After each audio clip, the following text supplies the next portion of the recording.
안녕하세요 학생 여러분. 인공지능 기초 9번째 강의 시작하도록 하겠습니다. 항공컴퓨터 전공 담당 교수 이현우입니다.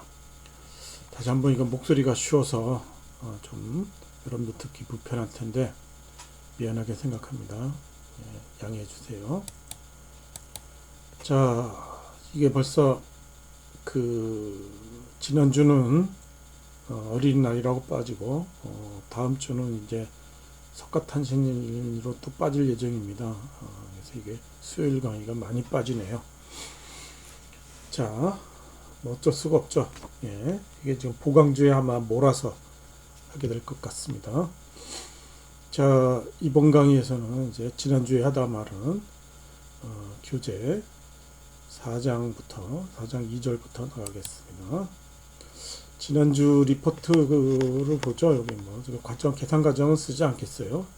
답만 여러분들 본인들이 계산한 거 한번 맞춰보게 보겠습니다. 아이겐밸류 요거 얘 이렇게 놓고 그러면 고유 방식 장정식이 이렇게 나오죠. 그 다음에 이걸 뭐 풀어보면은 고유값이 3하고 1이 나옵니다. 그래서 뭐 계산 과정 생략하겠습니다만 고유값이 3일 때 고유 벡터가 1이 나올 거고 고유 벡터가 1일 때는 마이너스 1, 1 혹은 뭐 여러분 선택하기 나름인데 1, 마이너스 1 이렇게 나와도 틀린 게 아닙니다. 자, 이렇게 여러분들 뭐 계산할 수 있으리라고 믿고요. 이번 시간에 이제 그 4장 지난 시간에 확률이라는 개념 공부를 했었습니다. 그래서 이번 시간에 이제 계속 이어서 확률 변수하고 확률 분포에 대한 내용을 하도록 하겠습니다. 그래서 주사위를 한번 예를 들어보면요. 주사위에 거기에는 1서부터 6까지 수가 이렇게 쓰여져 있죠.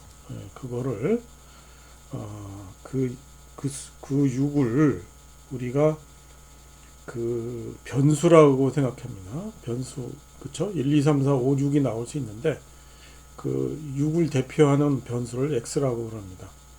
그리고 그 변수가 나올 확률을 px의 확률을 나오고 있다라고 표현합니다. 그래서 그러니까 주사위에 나올 수 있는 값 1, 2, 3, 4, 5, 6이 그 값이 변수 x가 되는 거고요. 그 다음에 그 x가 나올 확률, 그러니까 1이나 2나 3이나 그 녀석이 나올 확률은 뭐 우리가 알고 있죠. 6분의 1이라는 거.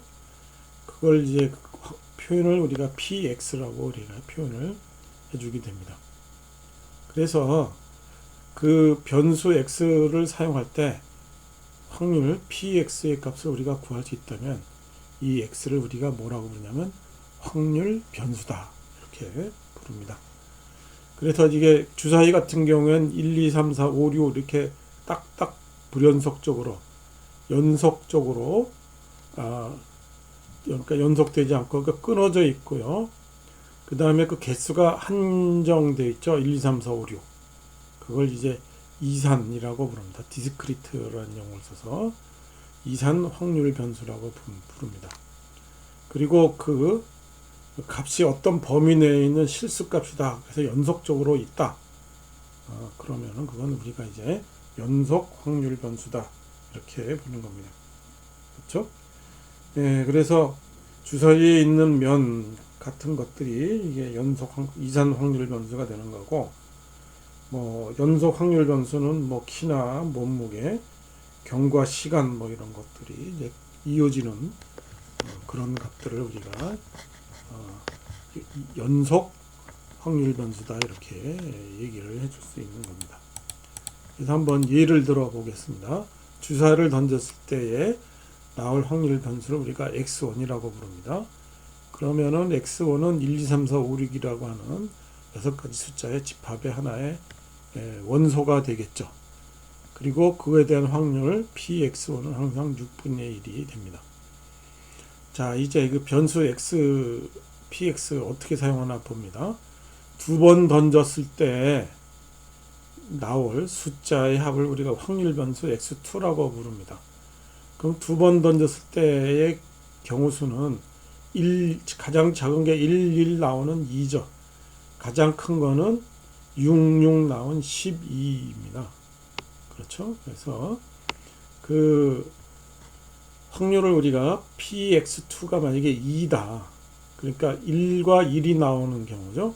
그래서 1이 두 번 연속으로 나오는 경우는 이제 6분의 1 곱하기 6분의 1에서 36분의 1이 되겠습니다. 그렇죠? 만약에 px2가 4다. 그러면 합이 4라는 얘기잖아요. 그러니까 1, 3, 2, 2, 3, 1 세 가지 경우가 우리가 되겠습니다. 그렇죠? 예, 그래서 그 세 가지 경우를 보면은 그 경우의 수가 3이잖아요. 그리고 총 경우의 수는 36이 되겠죠. 그러니까 36분의 3이 돼서 12분의 1이 되는 것을 보겠습니다. 그래서 이런 것들을 우리가 그림을 한번 그려보겠어요. 이렇게.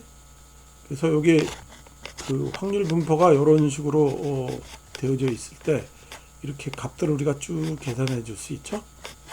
그렇죠? 그래서 그 값을 한번 이런 식으로 계산을 해 봅니다. 그래서 그림을 한번 그려보면 이거를 우리가 뭐라고 부르냐면 이산 확률 분포 이렇게 우리가 부르겠습니다. 그렇죠? 예, 그래서 그 전체적으로 나타난 이산 확률 분포가 되는 거 봅니다. 그래서 이게 하나의 함수가 되겠죠?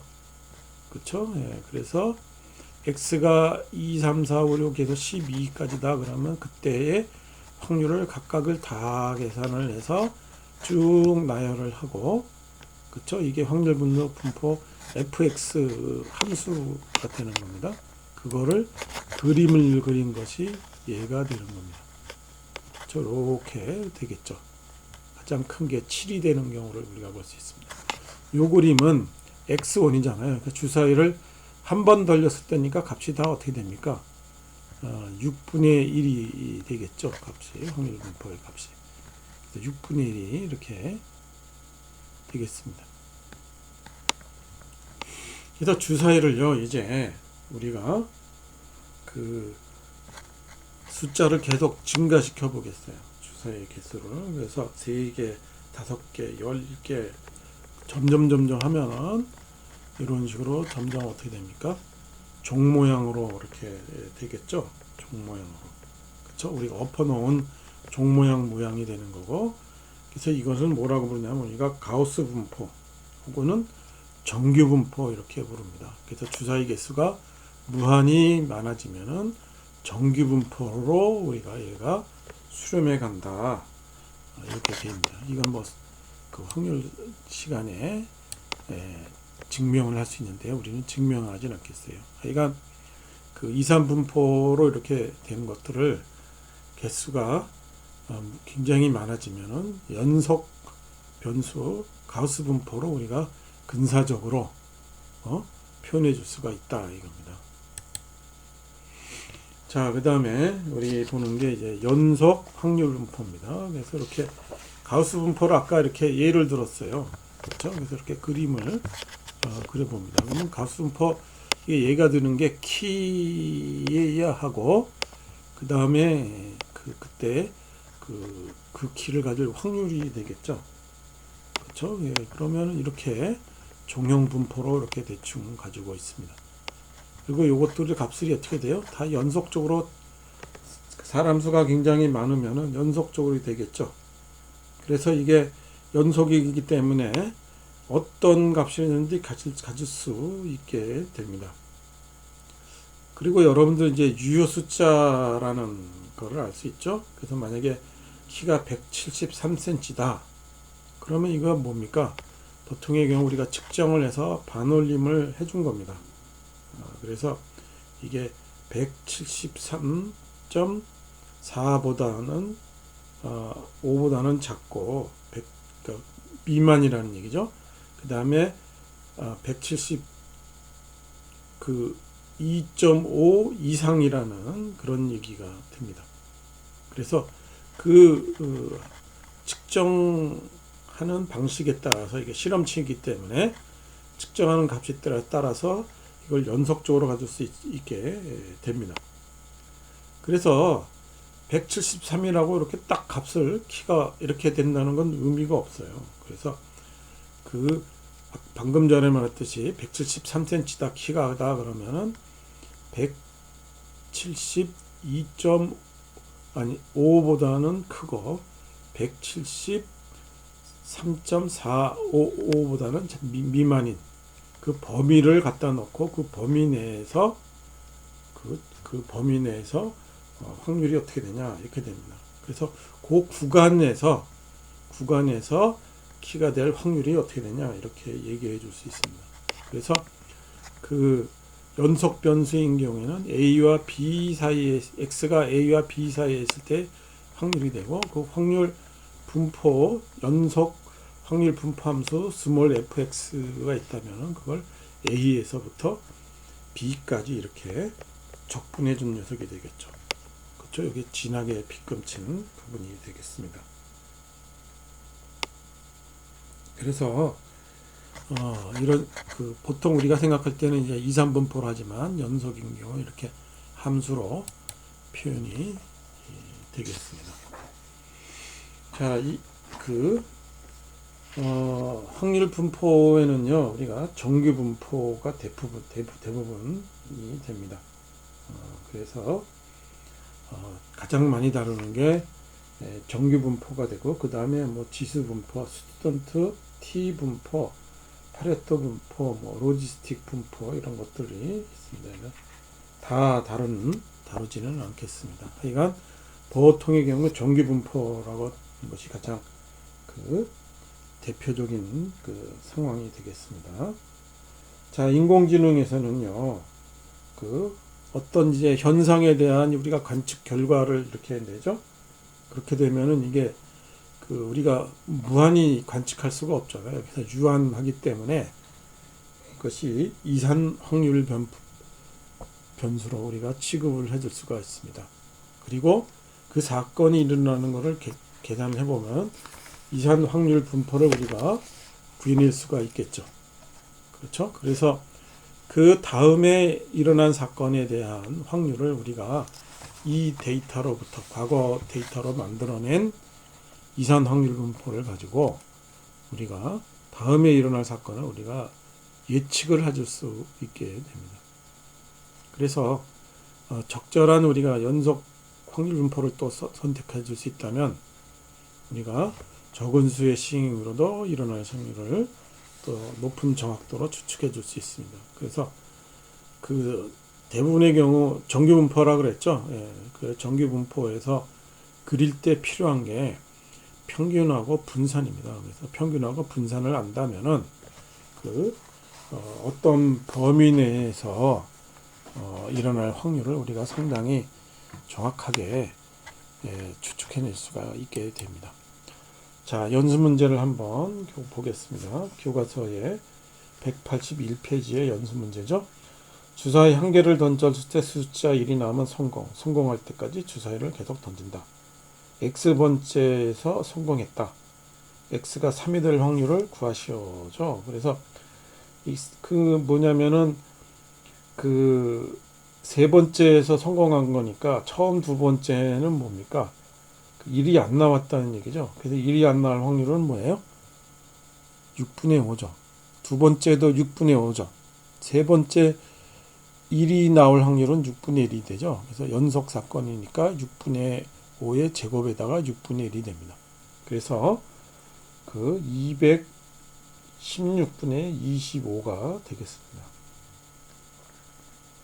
X가 6까지 놓고 한번 직접 계산을 해보고 시스토그램 우리 이제 그림을 그려봐라. 이렇게 되겠죠. 그래서 아까 말했지만 처음에 되는 거는 뭐예요? 6분의 1이 되겠습니다. 그렇죠? 두 번째인 경우에는 6분의 5 곱하기 6분의 1이 되죠. 세 번째는 방금 전에 봤듯이 6분의 5 제곱에 6분의 1 됩니다. 그래서 X번째면은 6분의 5에 X-1승 해주고 6분의 1이 되겠습니다. 그래서 그래서 계산을 쭉 해볼 수 있죠. 1, 2, 3, 4, 5, 6 됐고, 그 확률을 계산을 해서 그림을 한번 이렇게 봅니다. 그래서 처음에는 그 0.166, 그 다음에 0.138, 뭐 0.115 이런 식으로 그 계속 감소하는 히스토그램이 나옵니다. 그래서 이런 경우에는 그 정규분포를 따를 수가 없게 되겠죠. 다음으로 넘어가 보겠습니다. 3절 결합 확률과 조건부 확률이 되겠습니다. 그래서 사건 A와 사건 B가 서로 독립된 사건이다. 그러면 뭡니까? 교집합이 없다라는 얘기죠. 사건 A와 사건 B의 그 교집합이 없다는 얘기 되죠. 그래서 A와 B가 따로따로 이렇게 그 발생할 확률은, 그렇죠? 그걸 우리가 이제 결합 확률이라고 봅니다. 두 사건이 따로따로 이제 발생할 그 확률, 결합 확률은 PA 곱하기 PB가 됩니다. A가 발생할 확률에다가 B가 곱할 확률이 되죠. 방금 전에 우리 연습 문제 봤습니다. 1이 나올 확률, 1이 안 나올 확률이 되죠. 그래서 이게 그 서로 완전히 독립돼 있죠. 공통적이 없죠. 그러니까 그 1이 안 나오는 경우엔 6분의 5. 그쵸? 두 번째 1이 나온 경우엔 6분의 1. 둘을 확률을 곱해줘야 됩니다. 자, 그 다음에 A와 B가 이제 독립된 사건이 아니에요. 그래서 사건 B가 일어났을 때 사건 A가 일어날 조건부 확률은 무엇인가 이 말이에요. 그래서 사건 A가 발생하고 그 전제하에 사건 A가 일어날 확률이다. 이 말이에요. 사건 B가 일어난 전제하에 사건 A가 일어날 조건부 확률이죠. 조건이 뭐가 돼요? B가 일어날 조건이죠. 그렇죠? 예, 그래서 그 만약에 이게 독립 사건이다 그러면 어떻게 됩니까? 예, 완전히 그 독립된 사건이면은 그 PB에다가 그렇죠?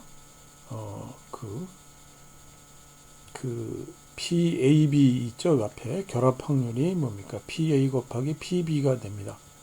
그래서 PA가 되겠죠. 완전히 독립적인 경우에는. 예, 그래서 이게 그 의미가 없죠. 예, 근데 A와 B가 이제 그 독립되지 않았을 경우에 이렇게 조건부 확률을 우리가 얘기를 해줄 수가 있습니다. 한번 예를 들어 보겠어요. 주사위를 던졌는데 사건 A는 주사위를 2번 던져서 그 나온 숫자의 합이 8 이상인 사건이고, 그 다음에 사건 B는 첫 번째 주사위를 던졌을 때 나오는 숫자가 5가 되는 사건이다 이 말이에요. 그렇죠? 그러면 B하고 A가 어떻게 돼요? 공통적인 사건이 있을 수가 있죠. 그렇죠? 예, 그래서 사건 B가 일어난 상황에서, 그러니까 5가 일어난 상황에서 A가 3이 나오면은, 예? 그러면은 그 다음에 던졌을 때 3이 나오면은 그 숫자가 8이 되는 거 아니잖아요. 그렇죠? 그러니까 이게 A와 B가 서로 독립된 사건이 아니고 그 B라는 전제 조건 하에서 일어날 수 있으니까 결합 확률을 계산해 줄 수 있습니다. 그래서 8 이상이 되는 경우에는 우리 쭉 나열해 보죠. 2, 6, 3, 5, 3, 6, 4, 4, 4, 5 이런 식으로 쭉 됩니다. 이게 8일 이상이 되는 경우에요. 이 중에서 처음이 5이면서 8일 경우는 뭡니까? 4경우밖에 없죠. 5, 3, 5, 4, 5, 5, 5, 6 이 4가지 경우밖에 없죠. 그렇죠? 총 5가 처음 나온 6가지 경우에 4가지 경우가 뭡니까? 8가지 경우가 됩니다. 그래서 그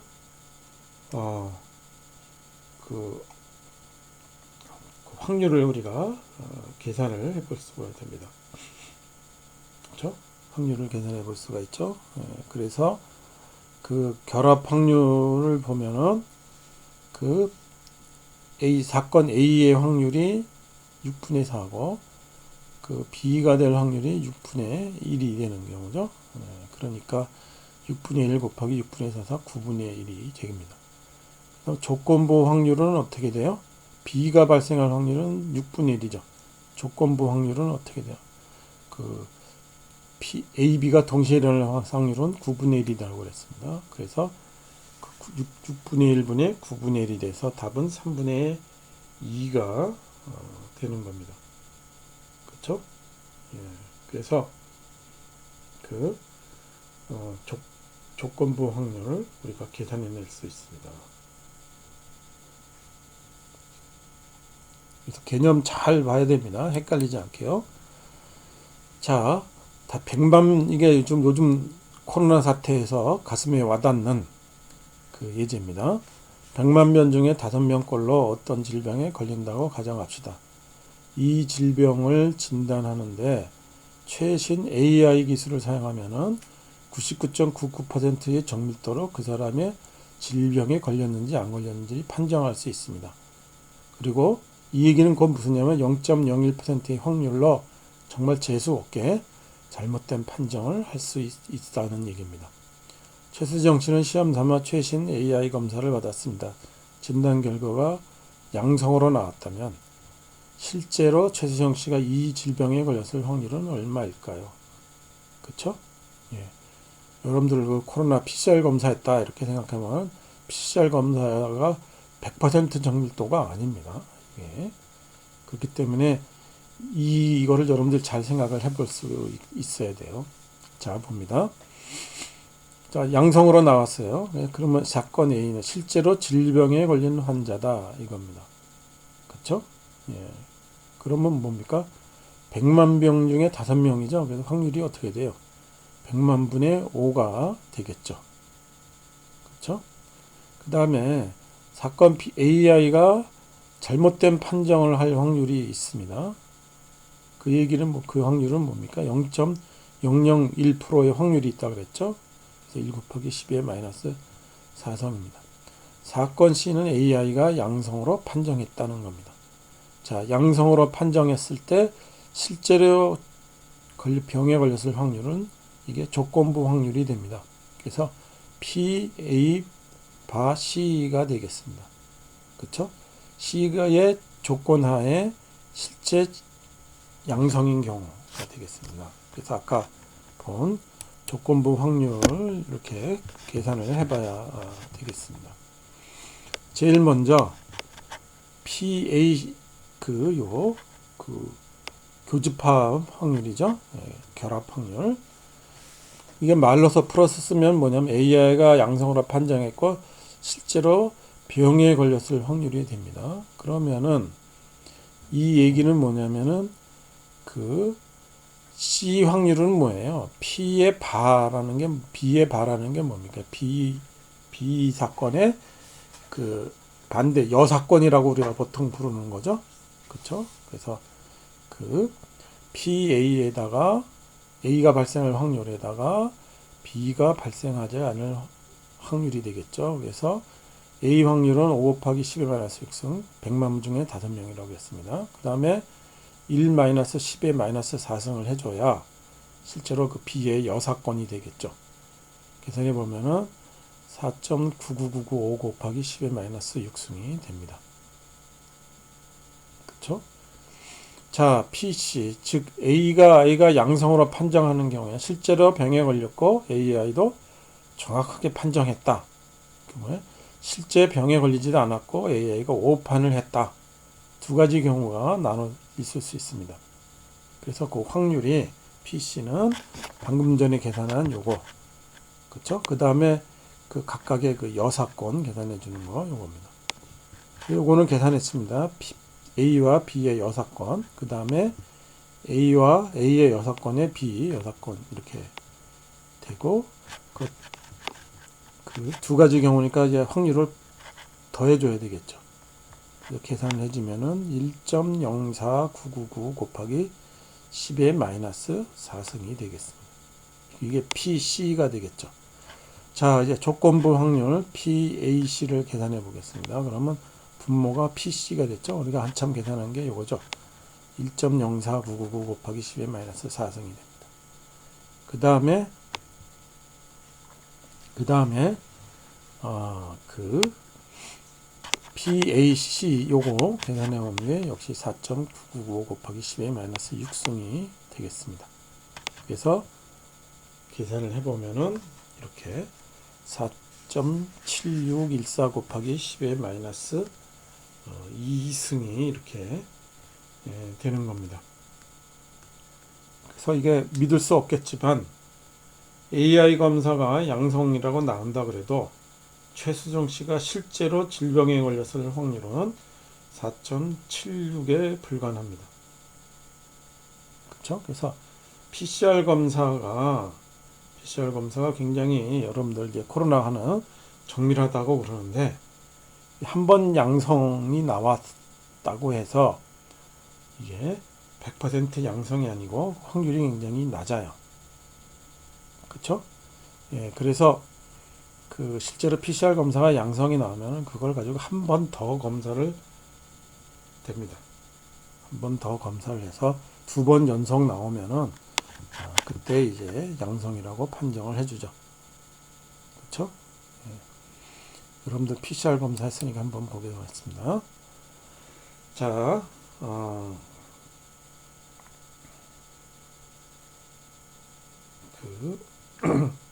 연습 문제를 보겠습니다. 방금 전에 본 검사의 정밀도가 높다 하더라도 발생 빈도 자체가 낮은 질병이라면 정확한 진단이 어렵다는 걸 알았습니다. 그렇죠? 왜냐하면 100만 명에 5명이잖아요. 그러니까 그 원래의 질병 확률이 낮으니까 그 양성이 나왔다고 하더라도 정확한 진단이 어렵게 됩니다. 그래서 그 양성, 아까도 말했듯이 양성 받으면 한 번 더 검사를 해준다 이 말이에요. 그래서 최수정 씨가 방금 전에 그 양성 나왔다 그랬잖아요. 그래서 재검을 또 했어요. 근데 이번에는 또 양성이 나왔습니다. 그러면 이 사람 최수정 씨가 진짜 질병에 걸릴 확률을 구하라 이 말이에요. 그러면 정밀도는 똑같아요. 그렇죠? 그래서 실제로 질병에 걸리는 환자다. PA 했죠? B2가 되면 AI가 2번 연속 잘못 판정했다. A가 2번 연속 정확한 판정을 했다. 그러면 0.999 곱하기 제곱이 되겠죠? 2번 연속 잘못한 건 1 곱하기 10의 마이너스 4승의 제곱이니까 1 곱하기 10의 마이너스 8승이 됩니다. 사건 C2는 AI가 2번 연속 양성으로 판정했다. 거죠. 그렇죠? 그래서 조건부 확률이 뭡니까? 2번 연속이 되니까 C2죠, 사건이. C2라는 조건 하에서 양성이 나온 확률, 요거를 구하는 겁니다. 그러면 얘를 또 우리가 구해야 되겠죠. 그렇죠? 예. 그래서 PAC2입니다. PAC2의 요 확률을 우리가 연달아 곱해주게 됩니다. 아까 그래서 10의 마이너스 8승이 나왔잖아요. 그쵸? 0.999에 10의 마이너스 8승 이렇게 해주는 거. 그 다음에 C2도 이렇게 우리가 계산해낼 수 있었죠. 그쵸? 방금 전에 한 건 똑같습니다. 확률만 바뀌었죠. B2 이렇게 바뀌었습니다. 그래서 요게 그 조건부 확률 C2의 상황에서 A 양성이 됩니다. 그래서만 그 조건부 확률에 따라서 그걸 넣고 계산을 해주면은 이게 0.998이 나옵니다. 그래서 2번 연속 양성이 나왔으면은 진짜 그 양성인 경우 확률이 99.8%까지 올라간다는 겁니다. 그쵸? 예, 그러니까 여러분들 이게 코로나가 지금 나온 거 우리나라 상황입니다. 확률이 사실 굉장히 비슷해요. PCR 검사의 그 확률이 조금 낮긴 하죠.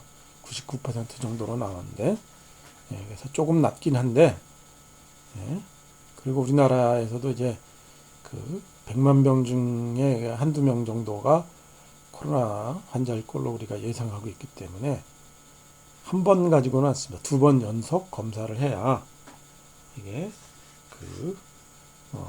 진짜 양성이다 이렇게 판정을 할 수가 있습니다. 그쵸? 그래서 과거에는 이걸 이제 A주로 했는데 이제 요거는 요즘 세상에 코로나가 됐습니다. 다음에 기대값에 대해서 공부하도록 하겠습니다. 이건 기대값은 이제 평균이라고 보면 돼요. 그냥 평균이 아니라 가중 평균이라는 말을 우리가 많이 쓰게 됩니다. 가중 평균은 여러분들 잘 생각해 보면은 그 학점에다가 그 평균 내잖아요. 학점 평균. 그렇죠? 예, 거기에다가 여러분들 학점 수를 곱해주고 그 다음에 전체 수강 학점 수를 나눠주잖아요. 그러니까 여러분들이 18학점을 총 듣는다. 그리고 3학점짜리다. 그러면 18분의 3이 확률이 되거든요. 거기에다가 그 여러분들이 학점이 이제 3.0을 맞았다 하더라. 그러면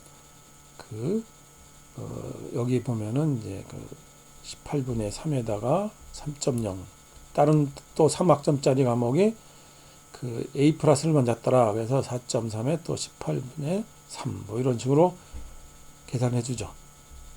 그게 바로 뭐냐면은 기대값이에요. 평균이 되겠습니다. 그렇죠? 예, 그래서 PX가 확률이고 그 다음에 거기에 X가 나올 값이 곱해주는 거를 이제 기대값이라고 부릅니다. 만약에 상수다. 그럼 뭐 어떻게 됩니까? 전체 콘스탄트가 되죠.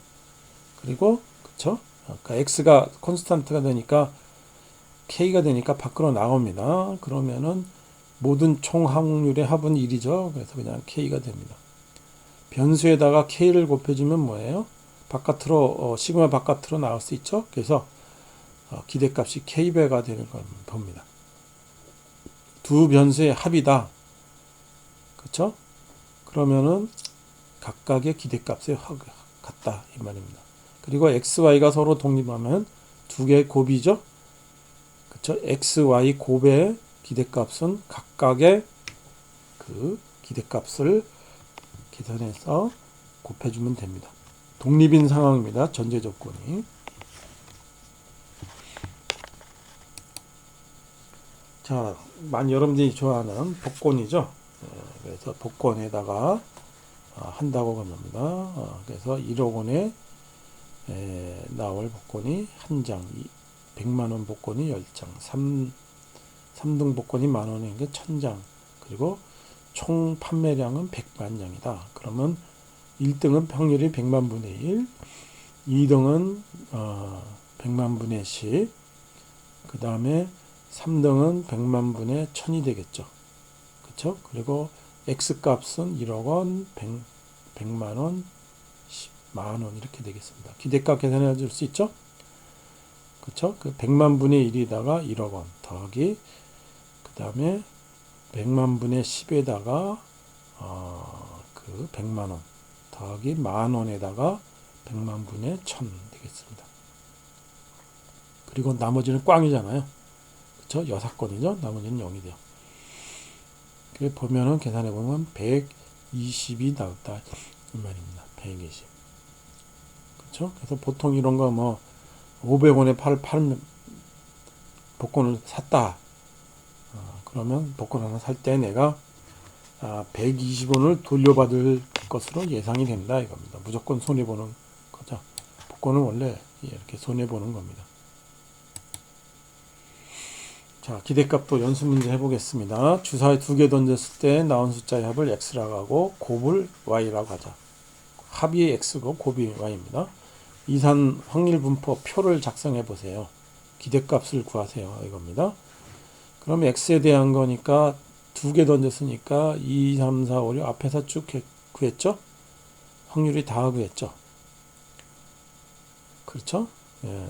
기대값을 우리가 계산해 볼 수 있죠. 확률이 그 2개 더하는 건데 그냥 하나 2x 기대값 2x하고 2y를 계산해 볼 수 있죠. 그럼 하나의 기대값은 뭐예요? 확률이 전부 6분의 1이고 그때의 x값은 1, 2, 3, 4, 5, 6 다 다르죠.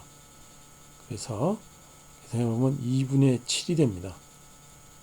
그러면은 x 더하기 y 주사위 2개 던졌을 때 합 기대값은 7이 된다 이거죠. 그렇죠? 그래서 주사위를 던져서 2개 던져서 나온 합의 평균은 7이다 이렇게 표현을 해줘도 됩니다. 그 다음에 곱을 했어요. 각각이 어떻게 됩니까? 6분의 1이었죠. 그래서 2분의 7이었습니다. x 기대값이. 그러니까 곱이니까 2분의 7 곱하기 2분의 7이어서 4분의 49가 되겠습니다. 자, 그 다음에 할 수 있겠죠? 네. 그 다음에 우리 평균과 분산을 보도록 평균은 이제 수학적에서 확률만한 기대값과 같은 내용입니다. 한번 예를 들어보죠. 가상의 온라인 쇼핑몰이 있습니다. 마마존이라고 부릅니다. 그래서 매출 데이터가 아래 표와 같다 이 말입니다. 그래서 다음 달에 7월에 매출을 한번 예측을 해봐라 이렇게 됩니다. 그러면 6개월간 총 매출이 어떻게 되냐면 9만 원이었습니다. 그리고 이걸 6으로 나누니까 한 달 평균이 15,000원이죠. 그래서 수학적인 확률이 한 달 평균 15,000원이 될 거다. 이렇게 우리가 기대해 볼 수가 있겠습니다. 이게 우리가 흔히 아는 내용이죠. 그렇죠? 그래서 아까도 말했듯이 이게 여러분들 학점의 평균 계산해내는 거 있죠? 그거 가는 방식입니다. 이게.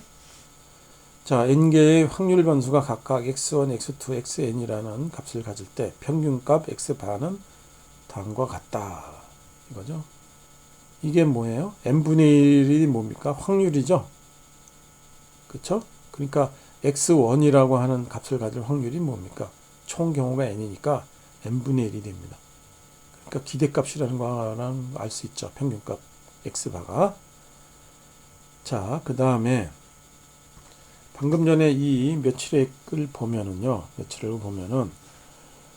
적게는 8,000원이고 많게는 24,000원입니다. 그래서 이게 그 15,000원이 평균이기 때문에 평균적으로 15,000원이지만 꼭 15,000원이 되지는 않죠. 그렇죠? 네, 그래서 보통 표현할 때 15,000원에다가 어느 정도 플러스 마이너스 얼마 이렇게 보통 표현을 해줍니다. 그때에 곱해주는 거를 우리가 플러스 마이너스를 해줄 때 뭐 해주냐면은 이제 분산이라는 개념을 얘기를 해줍니다. 표준 편차, 분산 이런 내용을 얘기를 해줍니다. 그래서 편차 우리의 매출액에다가 평균값을 합니다. 평균값과 얼마 차이가 나냐 이거죠. 그렇죠? 그래서 1월 달에 이제 그 백서연의 평균 매출이 5,000원이고 이민진도 5,000원인데 1월 달엔 0원, 5,000원, 0원, 2만원, 0원 이런 식으로 쭉 됩니다. 그래서 다 한번 더 해보세요. 편차의 합은. 그러니까 0이 되겠죠. 그래서 이게 분포가 어떻게 되는지 알 수가 없어요. 이렇게 그냥 더 해버리면. 그래서 앞에도 말했듯이 그 절대값을 취해서 더해주던가 아니면 보통 제곱을 해줍니다. 제곱을 하고 평균을 내주는 거죠. 그래서 그걸 우리가 뭐라고 하냐면 분산이라고 쓰고 시그마 제곱이라고 씁니다. 편차의 제곱에 다 더하고 그 다음에 n으로 나눠줍니다. 그 다음에 그걸 뭐라고 부르냐면 표준 편차 시그마가 그 루트 씌워진 거죠. 그래서 분산의 루트 씌워진 녀석이 우리가 분산을 표준 편차라고 부릅니다. 그래서 그 플러스 평균 매출 플러스 마이너스 표준 편차라면 이렇게 나오게 됩니다. 자, 그래서 그 아까 평균식을 썼잖아요. 요게 합식에 보면은 그렇죠. 이런 식으로 평균을 썼죠. 그 다음에 그 평균 x 바를 알았으니까 이제 xk 마이너스 x 바를 해주고 그렇죠. 편차가 됩니다. 그걸 제곱을 해줍니다. 그 다음에 총 개수가 n이니까 이게 평균이죠. 그렇죠. 편차의 제곱이죠. 그래서 요게 되고 그거에 스퀘어 루트를 치우진 표준 편차가 이렇게 되겠습니다. 그래서 마마존의 매출 데이터 백서열, 이민준, 이용찬 해주면은 평균 매출은 다 똑같은데 백서열은 분산이 0입니다. 그러니까 표준 편차도 0이죠. 이민준은 어떻게 됩니까? 표준 편차가 5천 얼마가 되고 이용차는 2,100 얼마가 되죠. 그러니까 이민주는 어떻게 돼요? 들쭉날쭉 한다는 걸 알 수 있죠. 그렇죠? 5천 원에다가 뭐 이렇게 됩니다. 그래서 보통 이렇게 그 표준 편차의 특성이 이게 68%라는 값이 나오는 게 이제 정기분포를 따져서 그래요. 약 정기 68%입니다. 68%의 확률로 5,000 플러스 마이너스 1 시그마가 된다. 이렇게 추정을 해주는 거죠. 됐습니까? 예. 분산에 대해서, 표준 편차에 대해서 이제 알았죠? 자, 그 다음에 두 가지의 데이터가 있어요. 그래서 변수가 이제 확률 변수가 라지 x, 라지 y가 되겠고, 그래서 그 각각에 따른 n 개의 커플이 있죠. x1, y1 하나, x2, y2 둘 이런 식으로 짝이 n 개의 짝이 있을 수가 있다. 그리고 x의 평균이 mu x가 y의 평균이 mu y라고 그러면은 그때 공분산이라고 하는 양을 우리가 정해요. 그래서 코베리언스라고 부르는 겁니다. 그래서 그 COV의 XY라고 그러죠. 그래서 XK에다가 X의 값에다가 X의 평균, Y의 값에다가 Y의 평균 값을 빼준 녀석들, 그거를 곱을 해주고 n분의 1을 해줍니다. 그렇죠? 이걸 우리가 뭐라고 부르냐면은 공분산이라고 부릅니다. 그러면은 공분산은요, 이게 뭐 그 둘 사이에 어떤 그 관계가 있나, x하고 y하고 어떤 관계가 있나, 그거를 볼 때 그 하나의 그 지표가 될 수 있는 양입니다. 공분산이라고 하는 양은. 그래서 이게 정의가 됐어요. 그래서 이거를 우리가 이민준하고 그 매출과 월 매출로 한번 시험을 해보도록 하겠습니다. 그 매출과 월 매출로 한번 보자 이 말입니다. 그렇죠? 그래서 그 어떤 상관관계를 가지냐 이겁니다. 그래서 평균 매출 아까 계산했고 분산도 했고 표준 편차도 했습니다. 그래서 공분산이 어떻게 되나. 그래서 월 매출의 평균을 해보면은 약 그 3,700만 원이 됩니다. 그렇죠? 그래서 여러분들 이민준의 매출하고 월 매출 있죠? 이거에 공분산을 해봐라 이겁니다. 그렇죠? 그러니까 x가 뭐예요? 이민준의 이민준의 매출이 되는 거죠. 그래서 xk 값에 따라서 됐고 mu x가 평균 매출이 5천이 되는 겁니다. 그 다음에 y가 그 월 매출이죠. 그래서 월 매출이고 mu y가 약 3,700만 원이 이렇게 되는 거죠. 그래서 계산을 해볼 수가 있습니다. 공식이 이제 6이니까 6분의 1이 되겠고, 다 계산을 해주면은 이게 마이너스 21,667이 나옵니다. 그렇게 해서 공분산이 나오죠. 그쵸? 네, 그래서 이게 보면은 이게 뭐 어떻다는 얘기야 이렇게 봅니다. 그래서 여기서 주목해야 되는 거는요, 음이냐 양이냐만은 일단 따져봐야 됩니다. 그 방금 전에 계산한 이민준의 경우는 마이너스죠. 그래서 두 데이터 중에 하나가 증가하면은 다른 데이터는 감소한다 이겁니다. 만약에 이용진인 경우에는요, 이게 양이 나왔죠, 양. 그쵸? 공분산이. 그런 경우에는 두 데이터 중 하나가 증가할 때 다른 데이터도 증가한다 이 말입니다. 그러니까 이용진인 경우에는 이용진 본인의 매출이 증가할 때 전체의 매출이 증가한다. 이용진의 매출이 감소하면 전체 매출도 감소한다. 이런 관계가 되는 거고, 그 다음에 이민준인 경우에 마이너스죠. 그러니까 이민준의 매출이 증가하면 전체 매출은 감소하더라. 이민준의 매출이 감소하면 전체 매출은 증가하더라. 이렇게 서로 양의 관계, 음의 관계 이런 식으로 우리가 표현을 해줍니다.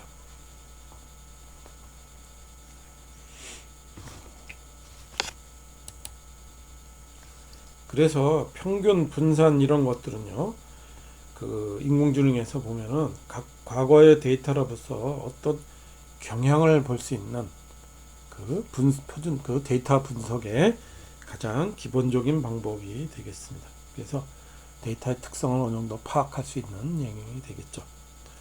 자, 연습 문제를 보도록 하죠. 교과서의 196페이지입니다. 영업부에서 영업실적이 좋은 사원들의 특징을 알고 싶습니다. 영업사원 4명을 선발하고 다음과 같은 5지표를 뽑아보았습니다. A. 적성검사에서 업무 적합도 10점 만점.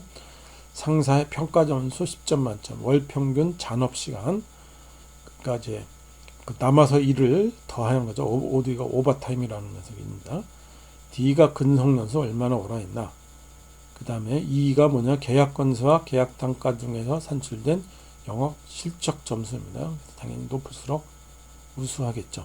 그래서 4명입니다. 권성환, 덕용태, 권민준, 한익준 이렇게 쭉 A, B, C, D, E가 이렇게 나온 표를 볼 수 있습니다. 그렇죠? 그러면 영업 실적 점수와 나머지 4지표 사이의 공분산을 구해봐라 이겁니다. 그래서 먼저 평균값이 있어야 공분산을 할 수 있죠. 그래서 영업 실적 점수를 우리가 P라고 하고 그 근속연수를 Q라고 하면 영업 실적 점수의 평균 뮤P와 근속 연수의 평균 뮤Q를 구해보겠습니다. 그러면 뮤P는 4분의 326이 되겠고 뮤P는 8이 되겠죠. 평균 근속 연수는 8. 영업 실적 점수의 평균은 4분의 325가 되겠습니다. 자, 이제 이거 가지고 공분산 구해낼 수 있죠? 그렇죠? 예, 그래서 그 계산 공식에다 그대로 다 넣고 계산을 해줍니다. 그러면 마이너스 4분의 63이 되겠습니다. 그렇죠? 예, 그래서 근속연수는 음의 공분산을 가집니다. 그래서 근속연수가 높으면 높을수록 영업실적 점수가 좋지 않다. 이렇게 얘기를 해줄 수 있습니다. 그래서 나머지 있죠. 직무 적합도는 뭐냐면은 3.75가 양이 나왔어요. 상사 평가도 20.1 양이 나왔습니다.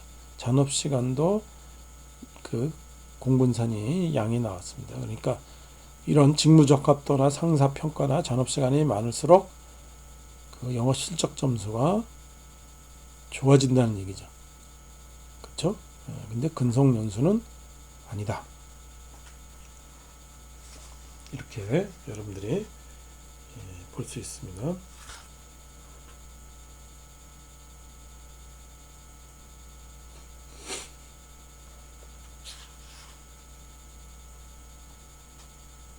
그래서 다음 중 바르게 설명한 것들을 한번 보시오. 직무 적합도와 영업 실적 점수는 양의 관계이기 때문에 적성연수 검사 점수를 잘하면 영업 실적 점수도 올라갈 것이다. 뒷부분이 잘못됐습니다. 그쵸? 적성 검사를 준비하는 게 영업 실적 점수인데 직접적으로 단정된다고 얘기해 줄 수는 없죠. 상사평가 잔업시간 중에서 영업실적 공분산이 큰 거는 잔업실적이다. 그래서 잔업을 더하면 된다. 이것도 꼭 그 크기를 비교하는데 사용하면 안 됩니다. 그렇죠? 라가 맞죠? 근속연수와 영업실적은 음의 관계이다. 근데 현재 데이터는 왜 그런지 알 수가 없죠. 이유는 알 수 없습니다.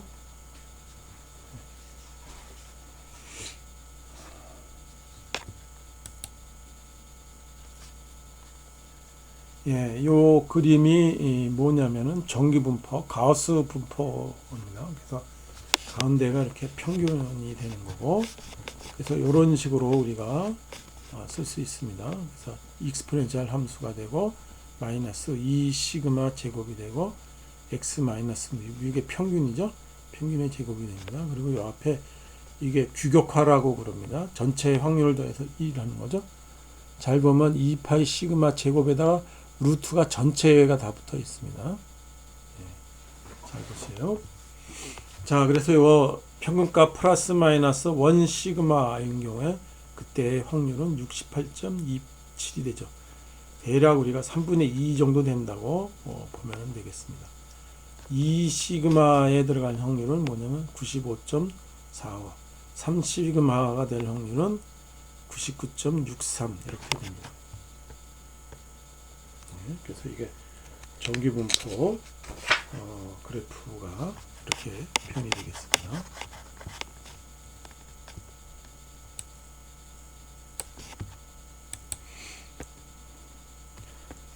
자, 그래서 이게 분산을 가지고 있는데, 이게 아까 분산 얘기했지만 단위하고 크기 이런 것들이 이게 잘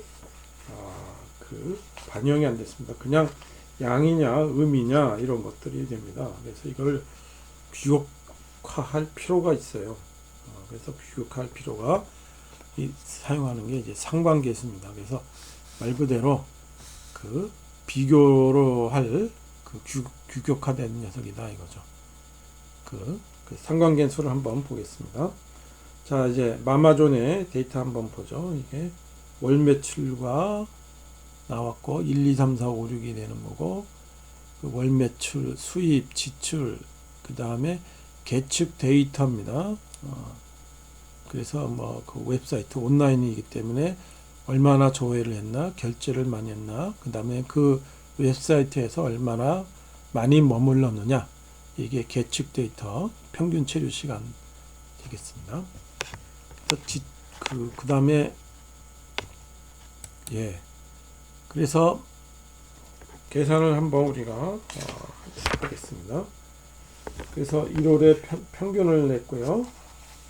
그렇죠? 평균을 내고 편차를 냈습니다.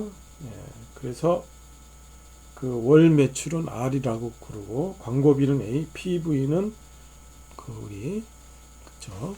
P라고 부르겠습니다. 그 공분산을 계산해 보죠. 우리가 중요한 건 공분산, 그러니까 월 매출과 광고비, 월 매출과 PV입니다.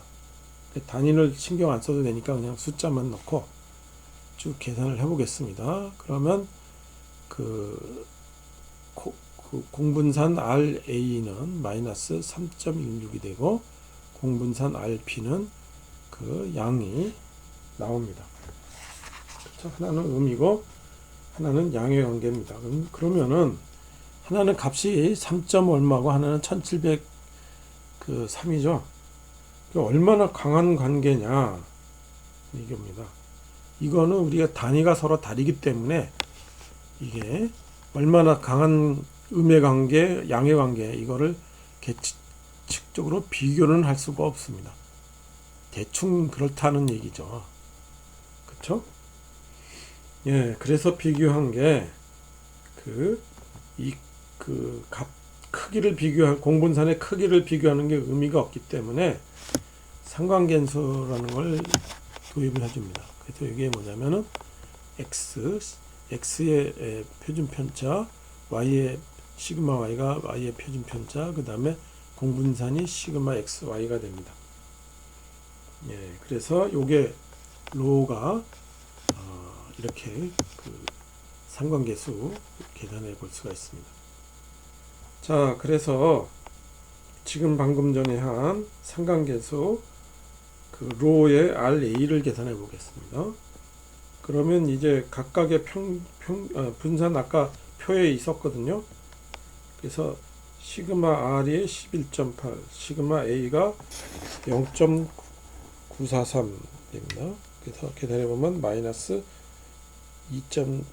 0.2746 이렇게 우리가 나오고요. 그 다음에 로 RP가 계산해 보면은 0.9372가 됩니다. 그래서 이 상관계수는요, 플러스 1에 가까울수록 양의 관계가 굉장히 강하고 마이너스 1에 가까울수록 음의 관계가 강합니다. 그리고 0에 가까울수록 상관관계가 0이다. 그렇죠? 그래서 보통 우리가 이제 정량적으로 얘기해 줄 수 없잖아요. 0.7을 우리가 보통 기준이 됩니다. 그래서 0.7보다 크면은 상관관계가 강하다. 적으면 상관관계가 약하다. 이렇게 얘기를 해주죠. 그렇죠? 그래서 월 매출과 PV의 상관관계가 0.93이니까 굉장히 강한 상관관계가 있다는 겁니다. 그렇죠? 굉장히 강한 상관관계가 있다는 겁니다. 그래서 조회수가 많을수록 PV, 조회수가 많으면 많을수록 매출이 늘어난다는 거 볼 수가 있습니다. 그렇죠?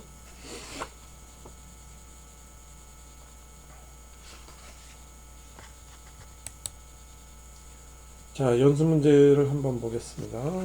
그래서 광고비 항목이 아니라 여러분들이 지난달의 광고비로 데이터를 바꿔야 되죠. 그렇죠? 지난달 광고비가 이번 달 월 매출에 영향을 주겠죠. 그러니까 월 매출과 전월 광고비의 상관관계를 구한다 이 말이에요. 지금 근데 1월 달은 그 전년도 12월 광고비죠. 그래서 이게 100만 원으로 추가 데이터가 추가가 돼야 됩니다. 예, 그래서 우리가 계산을 해봅니다. 그래서 그 편차를 우리가 딱 이렇게 계산을 다 했죠. 예, 광고비 대출을 보고 표준 편차를 다 강구했습니다. 그래서 그 상관계 공분산을 우리가 구해내면은 광고비하고 하려면 광고비가 10.56이 되겠죠. 그렇죠? 공식에 넣고 놓으면요. 거기에 따라서 상관계수를 구해낼 수가 있습니다. 그렇죠? 그래서 그 10.56이 되는 거고 분모가 11.8, 1.07에서 0.836이 되겠습니다. 그래서 굉장히 강한 상관관계가 있음을 알 수 있다 이겁니다. 다르게 설명한 것을 보세요. 그렇죠? 네, 그래서 보면은 광고비와 PV는 음의 상관관계이기 때문에 광고비를 넣으면 PV가 줄어들 수 있다. 이거 양의 관계입니다. 양의. 이것도 아니죠. 전월의 광고비와 월 매출은 상관계수가 0.84인 양의 상관관계가 있다. 그러니까 다음 달에 늘어날 확률이 80%. 이게 확률은 아닙니다. 이게 나는 아닙니다. 평균 체류일이 긴다는 PV도 많아지는 경향이 있다. 그렇죠? 예, 이것도 맞는 말입니다. PV와 월결제수, PV와 평균 체류수 상관관계가 센 쪽은 PV와 평균 체류 시간이다. 이게 결제수와 상관관계 0.95가 되고 PV와 평균 체류 시간의 상관관계는 0.884가 됩니다. 이게 다르죠? 그래서 PV와 결제수가 상관관계의 강도가 셉니다. 그렇죠?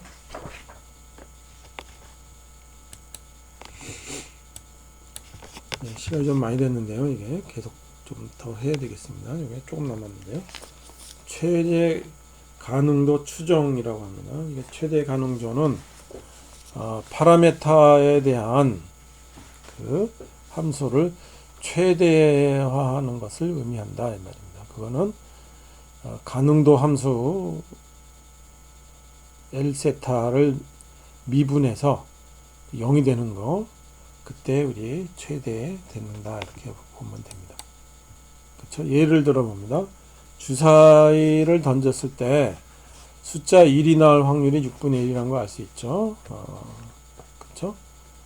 그래서 그걸 주사위가 아주 정확하게 잘 만들어져야 됩니다. 정육면체에. 그렇죠? 근데 주사위가 약간 좀 잘못 만들어져서요. 확률이 그 6분의 1이 아니다라고 됩니다. 그래서 그걸 우리가 세타라고 하겠습니다. 그렇죠? 그래서 이걸 알아보려고 100번을 던졌는데 숫자 1이 나올 확률이 20이었어요. 그래서 100번 던졌을 때 1위에 20번 나왔다는 관찰 결과가 나왔습니다. 이게 맞는지는 모르지만 이걸로 최대 가능도 추정을 해보자 이 말이에요. 그렇죠? 그래서 100번 중에서 1이 20번 나오는 경우의 수는 콤비네이션 100의 20이죠. 그 다음에 기능도 함수는 L 세타라고 보면은 콤비네이션 100의 20이 되고 확률이 뭡니까? 세타라고 불렀죠. 그게 20승이 되고 1 세타에 그 80이 되겠죠. 근데 이걸 미분하기 곤란하니까 이게 로고를 취해줍니다. 로고를 취해줬을 때의 0이나 그냥 최대값이 되는 거나 L 세타의 최대값이나 똑같습니다. 그래서 로고를 취해준 다음에 그 로고 세타를 다시 세타로 미분해주면 어떻게 돼요? 그냥 세타분의 1이 된다는 거 알 수 있죠? 그래서 미분을 해주면은 세타분의 20이 되고 마이너스 1 마이너스 세타에 80이 되고 최대값이니까 0이 되죠. 그래서 이 식을 풀면은 0.2가 나온다는 걸 알 수가 있습니다. 그래서 어떤 주사위를 던졌을 때 1이 나올 확률이 가장 그렇다는 것은 0.2이다. 그러니까 주사위가 잘못 만들어졌다는 얘기죠. 자, 최대 가능도 예제를 또 하나 보겠습니다. 사격에서 300발을 쐈는데 한 발 쏠 때마다 표적에 가까운 숫자로 이제 점수를 매기죠. 우리 사격이. 이제 300발 중에서 10점은 20번이 나왔다. 그럼 10점을 넣을 확률 세타의 최대 가능도를 추정하시오. 추가로 300발을 더 쏘았습니다. 10점이 나올 확률은 600발 중에 48번이었습니다. 이때 최대 가능도를 다시 한번 해봐라 이겁니다. 자, 300발에서 그 10점이 20번이다. 콤비네이션 20이 되겠죠. 그 다음에 세타에다가 20번이 되고 1 세타에 300번이니까 280번이 되겠죠. 이걸 로고를 취해주고 미분을 해줍니다. 그쵸? 그러면 세타 1분의 20 마이너스 1 세타 1의 280이고 이게 0이죠. 이걸 풀어보면은 15분의 1 정도 된다 이 말입니다. 그래서 10점 나올 확률이 15분의 1 되고 더 느렸죠? 숫자를 더 늘렸으니까 어떻게 돼요? 바뀌었죠. 이게 세타 2가 이제 48승이 되는 겁니다. 그래서 풀어보면은 25분의 2가 되죠. 그렇죠? 그래서 방금 전에는 15분의 1이었는데 얘는 25분의 2로 이렇게 값이 바뀌는 것을 볼 수 있습니다. 그래서 실험하는 것에 따라서 이 최대 가능도가 바뀔 수 있다는 거죠. 그렇죠? 그래서 여러분들 읽어봐야 되는 게 뭐냐면은 수학적으로 정확한 최대 가능도 추정법 대 실용적이지만 의심스러운 베이지 추정법입니다.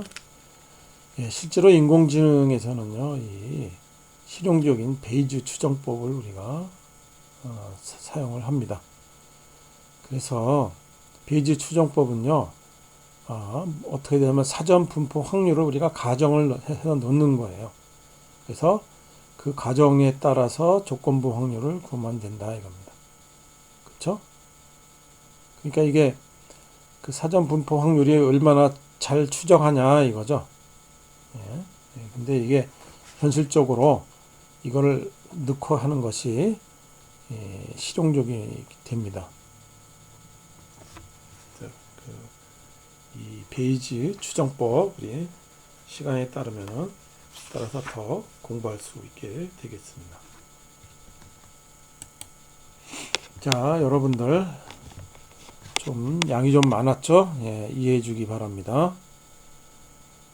다음 시간에는 이제 5장 선형 회귀를 하도록 하겠습니다.